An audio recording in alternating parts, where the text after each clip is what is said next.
If you're looking for a director, client, or just a personal studio monitor, this might be one of the best affordable options for you to purchase. It's the OSEE Megamon 15-inch monitor. Now, starting off the price is going to be coming around $900. And before we start talking about the monitor itself, the first thing I want to touch about is the accessories that it comes with.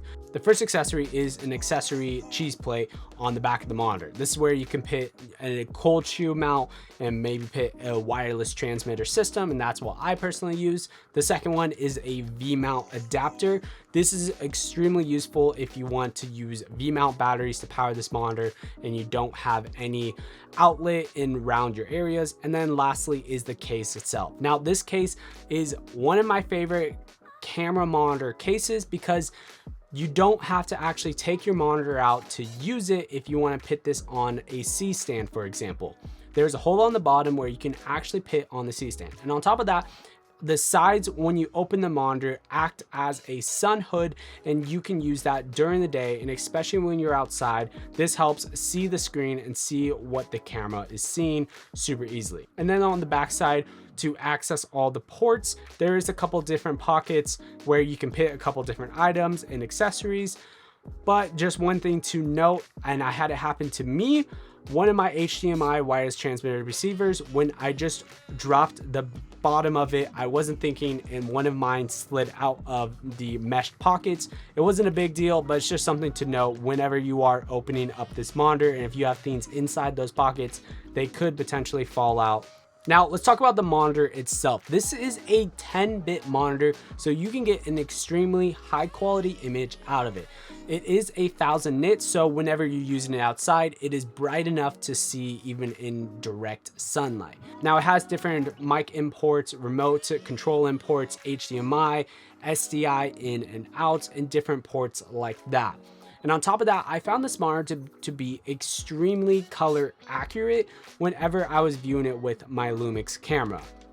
Now, I did do some fine-tune adjustments, which here are what I did for adjusting the monitors itself to make it as accurate as possible.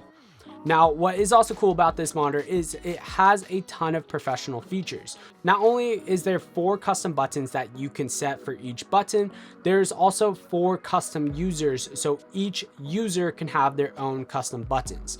The only downside, and maybe even a plus side too at the same time, is each user changes the color settings for each person. So if you changed all your color settings for user 1, but then if you change to user 2, your color settings would be completely different than user 1, which this could be an advantage if you have 2 different cameras and they shoot slightly different, or they're completely different camera brands altogether, and user 1 shoots Lumix and user 2 shoots Sony, then that can be a big advantage as well. Now, there is a ton of different features within this camera system, from focus assist, waveforms, RGB waveforms, vector scopes, and the list goes on and on. One of my favorite ones is going to be false colors, and the cool thing about this false colors is you can input what type of camera and camera LUT that you are using inside this camera. So what I mean is, if you are shooting, for example, on a Panasonic camera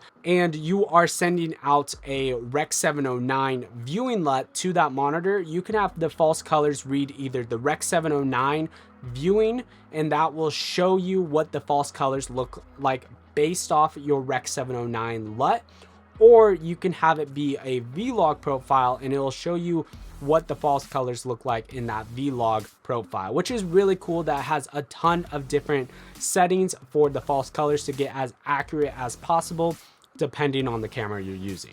Now, my only 2 biggest gripes about this entire monitor in itself, the first one is going to be the legs. You have to put on the legs, to put it on a table, you have to manually screw in 4 different screws, 2 on each side.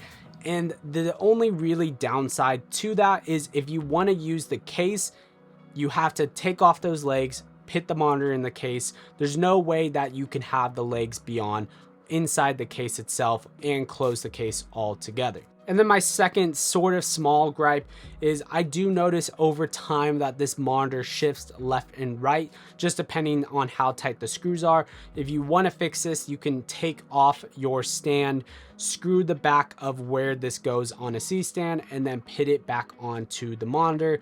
And then, but over time, again, it will slightly shift and your monitor will move a little bit left and right.